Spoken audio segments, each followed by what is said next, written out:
Dalį jūs filmuoja, klausykit. Mieste įvedus visuotinę rinkliavą, ar talkose matosi, kad sumažėjo šiukšlių viešuose vietose, parkuose?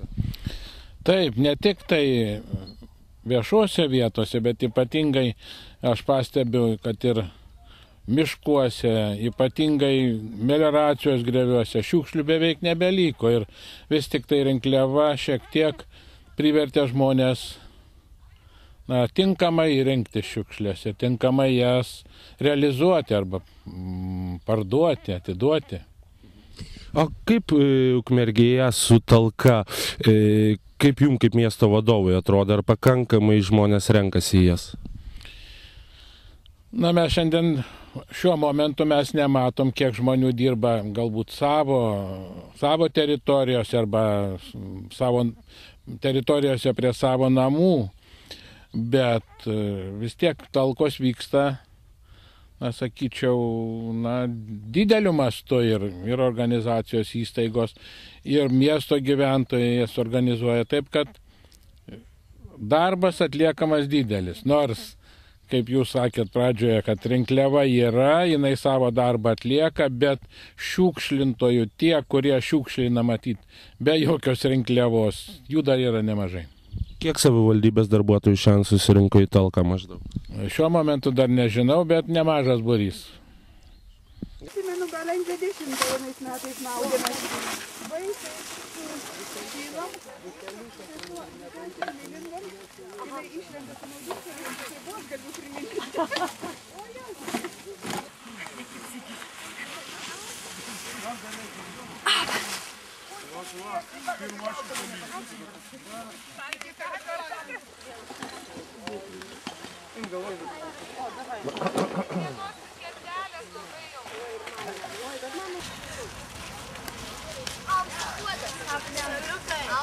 Laba diena. O dabar mažiausiai.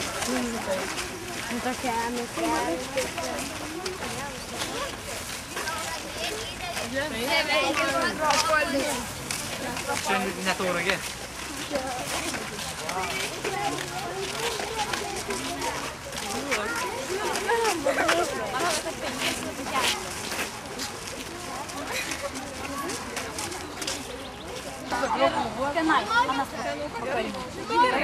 Dabar jūs Senukas ir vyrūkų, kad klubų galima rasti. Palauk, putelis jau.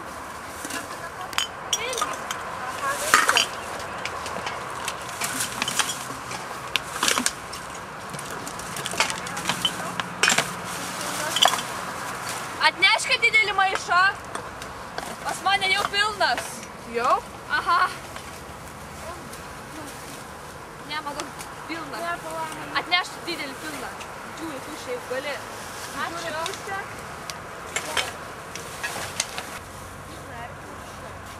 Dar vienas maišas irgi. Duokit naują. Didelį galiu duoti? Didelį.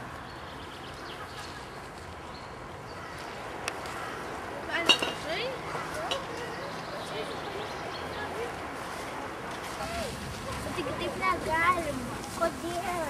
Negalima atminėti daug.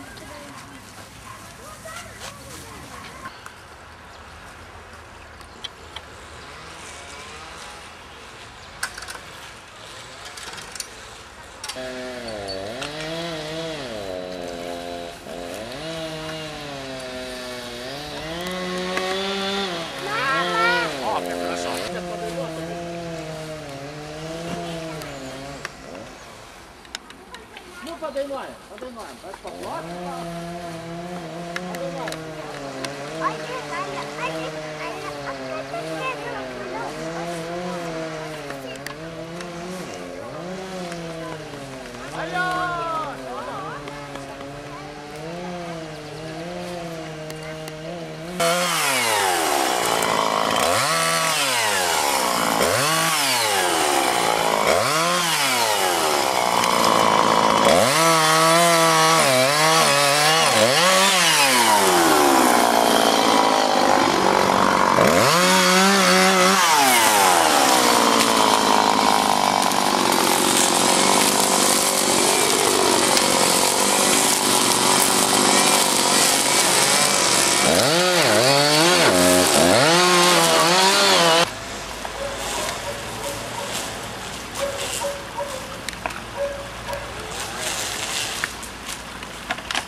Ar planavote prisidėti prie talkos, ar idėja gimė spontaniškai?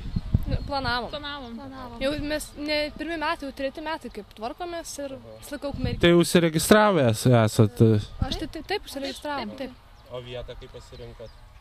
Visą laiką dažniausiai čia įeidavom iš tikrųjų, bet mes dažniausiai būdavo kažkoks taško vadovas, kur surašydavo, suregistruodavo, kažkaip duodavo tų maišų, dabar taip patiem ir nieko nėra, ir tokios truputį pasimetėm, bet seniūnas važiavo, atvežė maišų, tai mes taip ir dirbam. O jūs ukmergietės? Taip, visos taip. Tik studijuojam Vilniuje, bet tvarkom Ukmergę, vis tiek gimtas miestas. Čia mane filmuoja, pakėlė, prašau! Stovė spaudai bus. Aš esu Rugilė Račickaitė ir atstava. Iš manęs juokis. Nieko. Ir atstava. Atsiprašau, jaunimo organizacija Darbas. Kokią teritoriją tvarkėte šiandien? Nuo visą Ąžuolų gatvę iki nuotekų sankryžos tenais ir iki Ukmergės ženklo čionais. Kiek maždaug šiukšlių surinkote ar skaičiavote? O dėl, žinokit, nežinau, nes rinkom grupelėm, tai nežinau, kiek tų maišų net gausi, bet nemažai. O kiek dalyvavo talkininkų? Apie 15. Pirmą kartą dalyvauja talkoj? Ne, su organizacija taip, bet šiaip tai su mokykla dalyvauju. O kaip pastebi, ar mažėja šiukšlių, daugėja, ar išlieka toks pats kiekis? Asmeniškai, kai su mokykla rinkau, tai pastebėjau, kad tikrai sumažėjo šiukšlių. Bent jau tuo teritoriją, kur mes rinkom.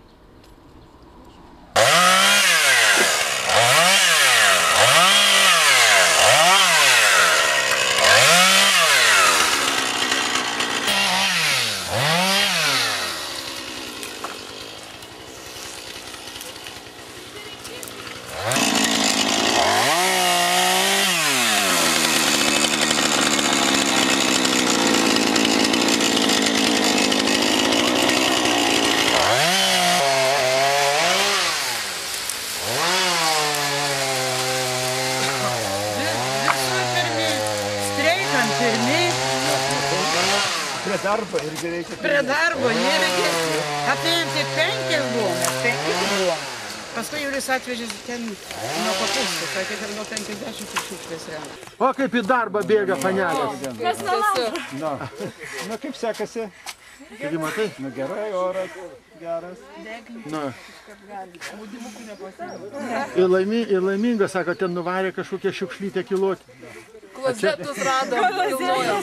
O čia dabar su berniuku eini į mokyklą, susėsit parkelį, pasėdėt,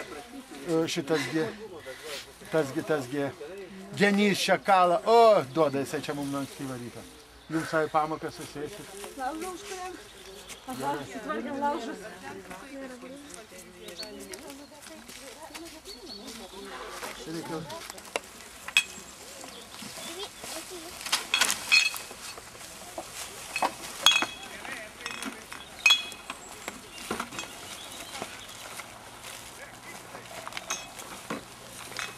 Kas ilgai taupė. Ką jūs veiksite su rastais pinigais? Ką pirksite, gerbiamasis? Iš šeimos biudžeto. Man atrodo, jūs galite ir į užsienį skristi. Taupyklė. Tai aš to jau paklausiau. Gal dar ir sliekų rasim čia va? Maža ką. Svajonių darbas. Nu, tegul pagulės čia. Savo sulaukia klientą. A gal matot, gal žmonės pavadė juos ryšką?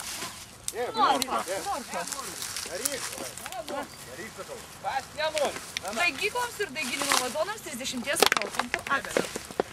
Tai čia tokių jau gerą pluoštą išmečiau, čia daivą radom.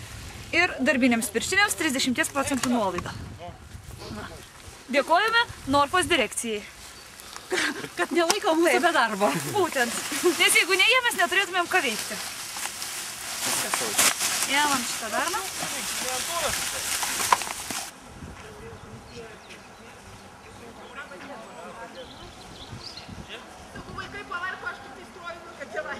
O čia kaip ir pernai.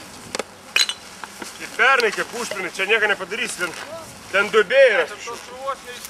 Ne, kur matas? Tai čia ir matas. Nu, žiauriai, bet tai reikia. Pabėdėm.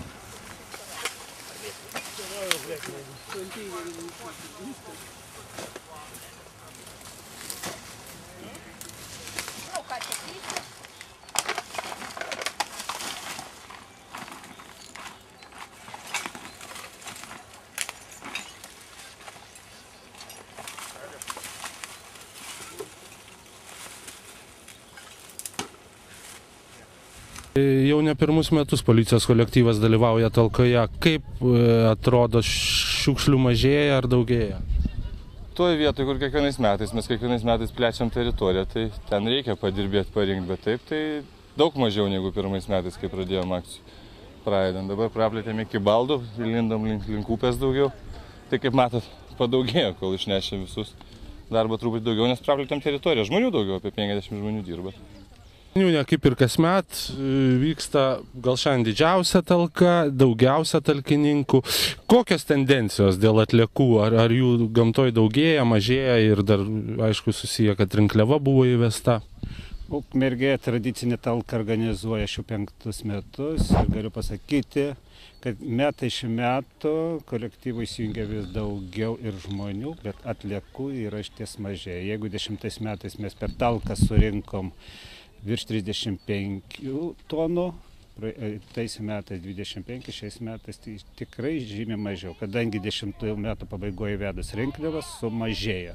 Bet yra dar užterštų teritorijų ir sąmoningų žmonių dar sąmonėje, kad teršti gamtą, išmesti, dar neįsisamina, kad būtų švara tvarka. Ypač labai dėkingas mokykloms mūsų, kurios ne tik tai prisirišo 21 dieną šiai talką, bet talkininkauja jau beveik visą mėnesį ir dar sekančią savaitę dirbs. Labai dėkingas ypač tokiam tradiciniam ir partijom, kurios kiekvienais metais išeina, ir kolektyvai, ypač policijos komisariato, kurie su viršininku ir su skyriu ir pavaduotojais visada išeina ir su šeimos nariais, ne tik tai surinkti šiukšles ir pabendrauti. Jie ir šiandien mes stovim šioje vietoje, išties, kur daug šiukšlių ir jie su entuziazmu dirba. Gal važinėjant po tvarkomas vietas kylo kažkokių minčių, idėjų, gal kažkur reikia konteinerį pastatyti, gal dar kažkokius darbus atlikti? Išties tai yra teisinga ir pastaba ir pastebėjimas yra. Mes ir praeitais metais, kur rengėm talkas prie upės, prie stadiono, kur tvarka buvo teršiama, buvo pastatyti konteineriai. Šiais metais aš važinėju, matau, pastatysim keletą konteinerių vietų. Ypač būna teršiama prie Šventosios upės pakrantės, kurie vasarą atvyksta poilsiauti. Taip pat planuojama konteinerių pastatyti daugiau ir prie Sentikių kapinių, prie Stačiatikių kapinių, kurie taip pat reikalinga pastatyti konteinerių papildomai ir gal šiukšliadėžių už savivaldybės tam parke, kur lankosi daug žmonių. Manyčiau, reikalinga irgi konteinerį turbūt pastatyti Daukanto gatvėje prie Vandentiekio bokšto. O gal buvo nustatyta kažkokių konkrečių teršėjų, gal rinkdami talkininkai rado kažkokių dokumentų, ar dar nieko nežino? Dar negirdėjau, bet dabar kalbėjau, kad prie autobusų parko teritorijos tikrai apsileidę galėtų ir kolektyvas išeiti apsirinkti, apsikuopti. Kiek girdėjau, kad rado įvairių dokumentų išmestų, kurie turėtų būti galbūt sunaikinti atitinkamai. O kiek maždaug žmonių talkoje neskaičiavot dalyvavo? Šiandien aš manau, kad virš 200 išėjo daugiau, nes vien skautų Daugstyno pagrindinės mokyklos ir iš Vilniaus svečiai, jų 70, savivaldybės didelis kolektyvas, jaunimo, policijos komisariato, turbūt irgi apie 50 jūsų šeimos narių viso. Tai gal ir 300 kol kas neskaičiavau, reiks pasiskaičiuosi, aš manau.